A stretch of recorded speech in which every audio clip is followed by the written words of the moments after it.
तो गाइज आज फिर से हम आ गए हैं फन वर्ल्ड में। वहाँ पे बहुत सारे गेम्स हम देख रहे हैं और एक चॉकलेट का बॉक्स भरा हुआ घूम रहा है। वहाँ पे मैं काफ़ी इत्मीनान के साथ बॉक्स के पास खड़ा हूँ।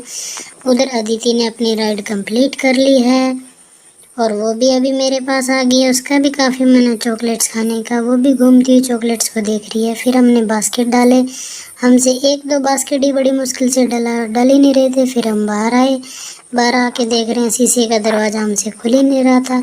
फिर हमने आंटी को आवाज़ लगाई, अरे आंटी खोलो, आंटी खोलो। आंटी ने आके दरवाज़ा खोला। गाइस इस तरह से हम फिर बाहर आ गए। बाहर आने के बाद